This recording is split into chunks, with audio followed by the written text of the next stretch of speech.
So as the market shifts and properties begin to sit on the market longer than before, well, once a house goes under contract, sellers actually need to be more prepared for repair negotiations. So with this market shift, buyers are actually in a better position to get more of their demands met and requests granted, since there's less buyer competition out there.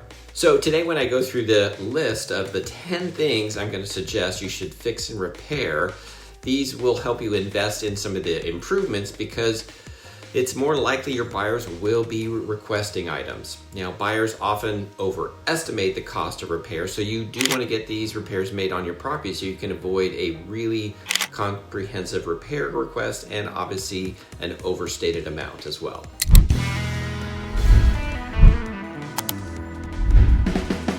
Now, I'm Harold Powell, a local real estate agent serving Ventura and the surrounding community. So if you do like my videos, like to stay up to date on all things real estate for Ventura and the area, I suggest hitting the like, subscribe, and bell icon to be notified of future content. All right, the home inspection is actually one of the most common reasons for a deal falling apart, and it's very common for the inspector to discover items that the seller may not be aware of at all.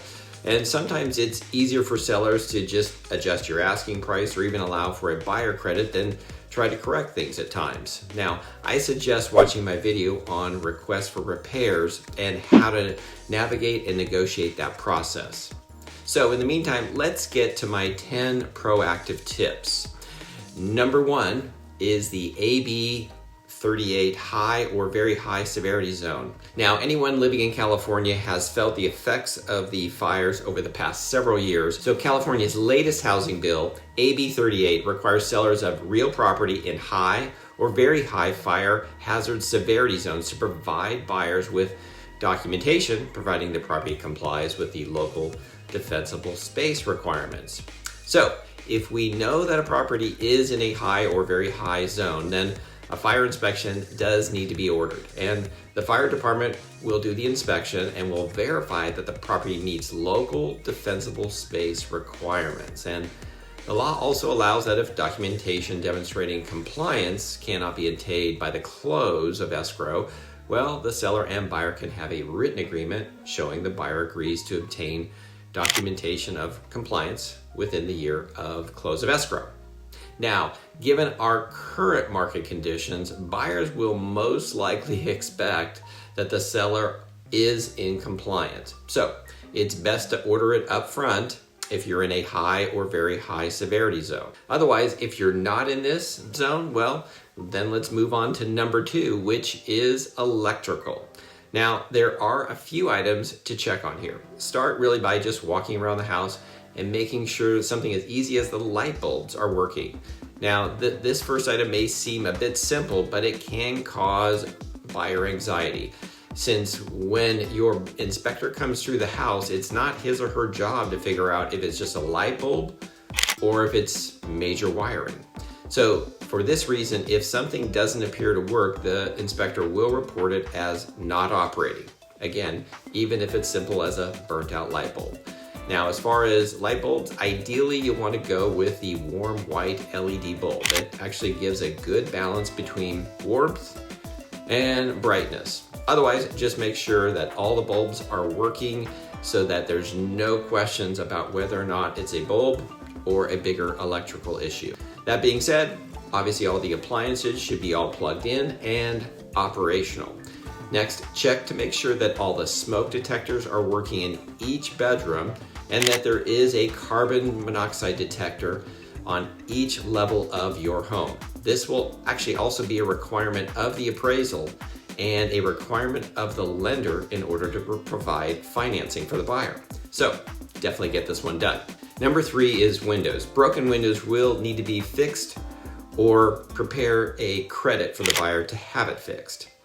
So windows that have broken window seals are a little bit more tricky since they are still functional but are not aesthetically attractive, especially if that window has an ocean view. Now, in our current market, this issue may come up more frequently, even though it's not a functional or safety issue, but more of an aesthetic one. Now, my workaround on this issue is using a glass company that will replace the glass without changing the window.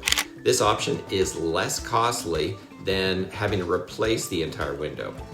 Otherwise, go throughout the house and make sure all the windows open and they actually stay open and can lock. Make sure if there are screens with tears that they are taken care of beforehand. Now, number 4 is roof. Buyers definitely expect that there are no roof leaks and that there are still plenty of years left on the roof. So this can be a real big ticket item that can run $15,000 to $20,000 or more and can easily become a way bigger expense than it really needs to be. So for that reason, having a roofing company come out to do an inspection on your roof is worthwhile. Often just doing a roof tune-up costing maybe $1,500 or less will extend the life of the roof and can prevent a whole house re-roof request from a buyer. The roofer may be able to provide a certificate that the roof is in good condition, as well as how many years the roof has left on it. Now, another new option for those with composition roof is there are roof companies that can apply a treatment that will extend the life of a composition roof another 5 years and are a fraction of what a roof replacement can cost. Number 5 is order a termite report. Now, besides inspecting for termites, a termite report will check for exterior wood rot. Now, this can be a big ticket item if you have let's say a wood deck or covered patio where there's a lot of wood damage or dry rot.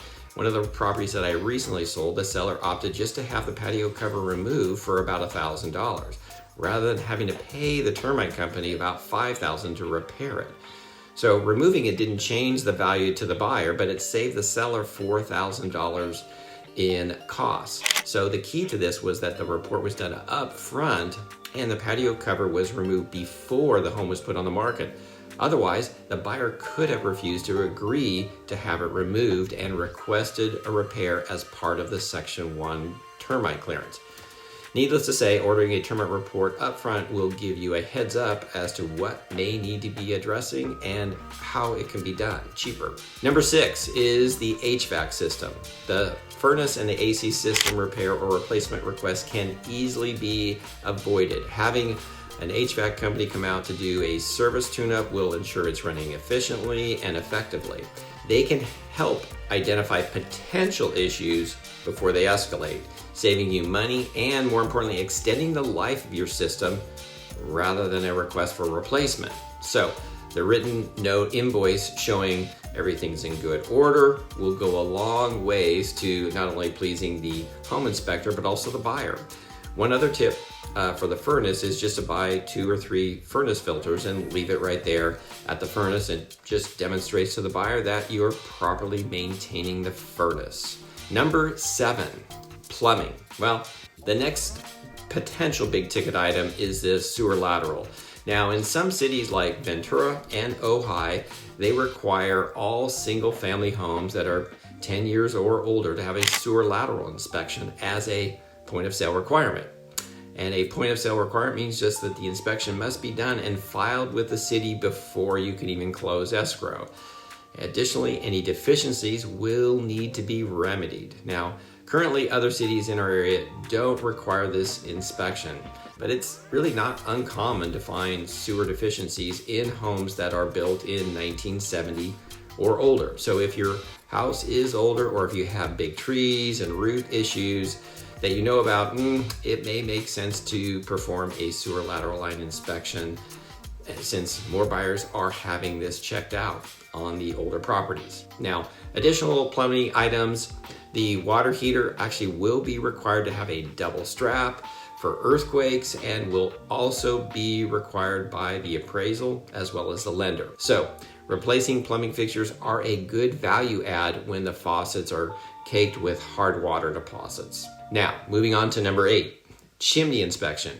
So if you have a chimney, once again, I think it's a great idea to get a chimney inspector out there to inspect the chimney, especially in an older home that is wood burning. So if you see cracks in the exterior brickwork on the exterior, then it could be a potential fire hazard. And actually having the chimney inspected and repaired can prevent buyer concern by having it addressed up front. Additionally, the chimney contractor can also make sure there's no creosote buildup in the chimney and that it's in good working order. Number 9, provide any special operating instructions for the home inspector. Now, the home inspector wants to show the buyer that the home is in good working order, and while they've seen a lot of things, they haven't seen it all. And they often, since they don't live at your house, there are special things that only you may know about. So leaving special instructions to show that your home is in good working order, leave them out for the inspector. So if there are any special instructions to show how the home inspector is supposed to operate an appliance is a good idea. Number 10, provide receipts of work done. Providing receipts of the repairs and work done by a professional or contractor will help the home inspector know what things have been checked out by a professional. Lets the buyer know that you're taking care of the home, and it gives the buyer peace of mind that they're making a good decision in buying your home. And more importantly, you avoid another repair request. So my bonus tip is accessibility. Just make sure that your home is easily accessible to the home inspector and potentially the buyers who are going to be with the home inspector. So if the home inspector can access something, they will make a note of it, and rest assured, that is just going to make the buyer feel a bit uneasy knowing they weren't able to fully check out the property. All right, I hope you enjoyed today's video. If so, give it a thumbs up. Thanks.